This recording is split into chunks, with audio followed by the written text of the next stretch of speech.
Historias compartidas con Sergio Lapehue.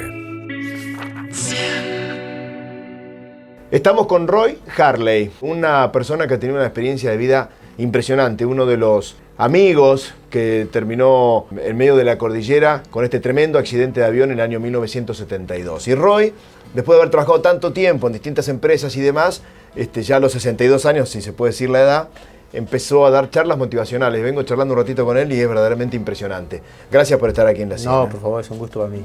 Es un gusto compartir la experiencia vivida. El primer viaje en avión que habías tenido era ese. Era la primera vez que yo me subí en avión. Ibas con tu grupo de rugby a Chile. Con todo el cuadro de rugby y además como nosotros habíamos rentado un avión, teníamos que llenarlo el avión.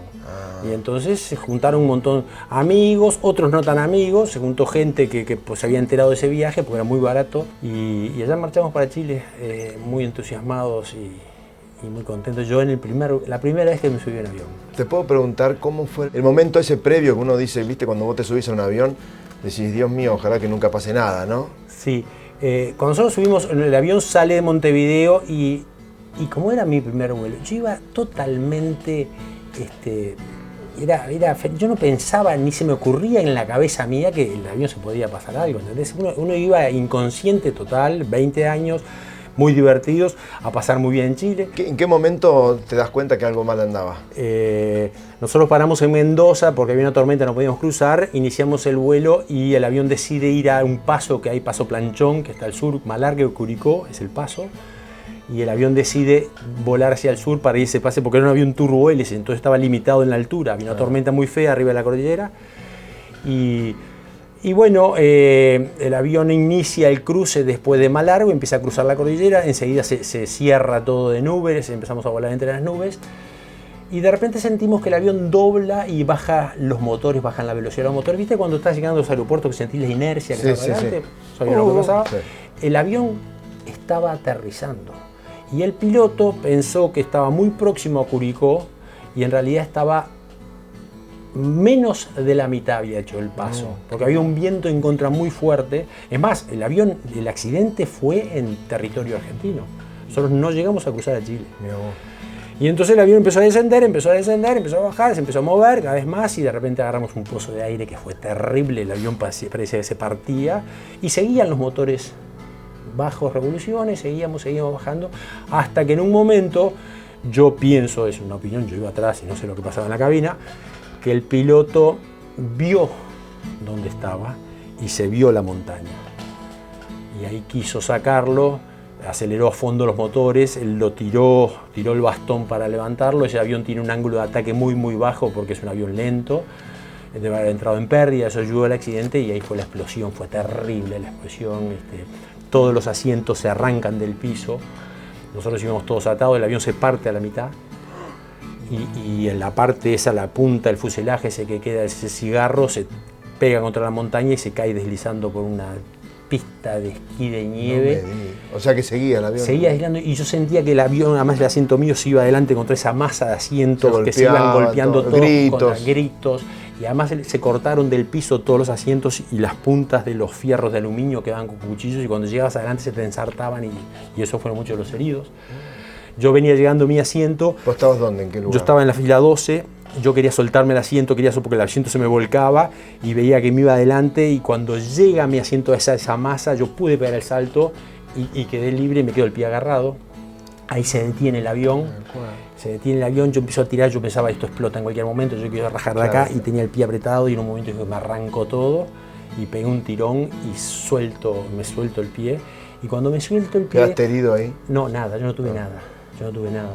Yo siempre cuento un detalle, cuando yo me suelto el pie siento que pierdo el zapato. Y no sabés la preocupación que me vino porque perdí el zapato. Mirá vos. Y hoy lo veo y yo digo, pensar que yo estaba preocupado porque había perdido el zapato.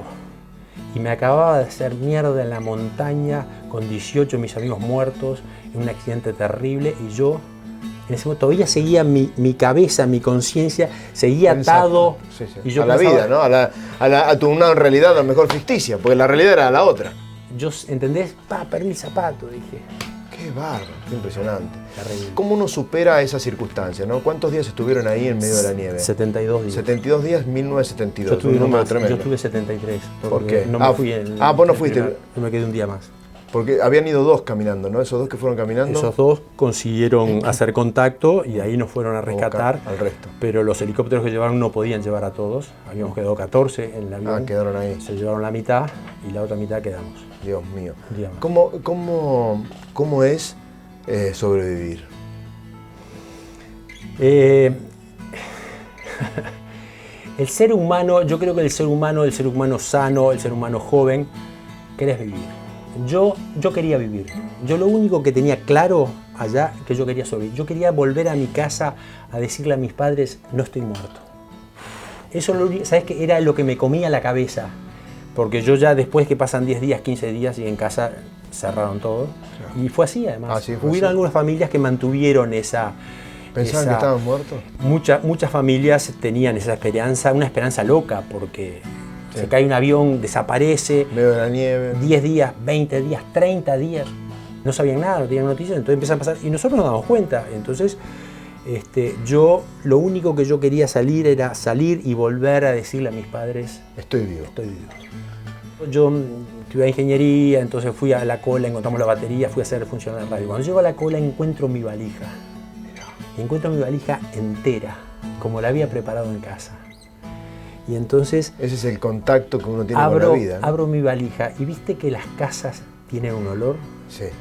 Yo metía la cabeza entre la ropa sentías el olor de tu casa. Sentía el olor de mi casa. Eso te alimentó la vida, ¿no? Y eso era lo que me transportaba, ese olor. Y yo todo el día, y cerraba la valija y seguía trabajando. Yo tuve 8 días viviendo en la cola.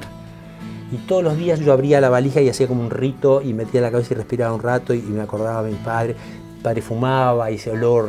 Sí. Es como decir, estoy vivo. O sea, meterte adentro de tu propia valija es que estoy vivo, ¿no? Es impresionante lo que estás contando. Es una historia imponente, la historia es impresionante. 72 días es muchísimo tiempo, es muchísimo tiempo, es muchísimo. Yo creo que tiempo. hasta un día ya es mucho tiempo.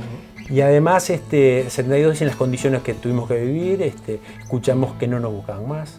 ¿Escucharon? A los 10 días escuchamos. Porque por la radio que vos pudiste hacer funcionar. Una radio que pude hacer funcionar, escuchamos un noticiero uruguayo. Nosotros, increíblemente, porque además no hay lógica ninguna que las ondas de radio puedan llegar hasta donde llegaban. Sí. Y escuchamos en la radio, una radio uruguaya, Radio El Espectador. No lo buscan más. Hoy, 23 de octubre, se suspende toda la búsqueda del avión uruguayo que hay en la cordillera. Así decía. ¿Y ahí? Y ahí, si bien pensás, no nos buscan más, por otro lado, fue como una inyección de energía, fue como una rebeldía. Si no nos buscan, les vamos a demostrar quiénes somos y nosotros vamos a salir. ¿Sabes qué? Nos vino una especie de rabia interior y pasamos, como yo siempre digo en las charlas mías, pasamos de estar esperando pasivos a actuar, a decir, ahora vamos a salir nosotros a organizarnos, a trabajar, a limpiar el avión, a sacar los muertos y ponerlos todos afuera, a acomodar el avión porque nos dimos cuenta que íbamos a tener que pasar mucho tiempo ahí.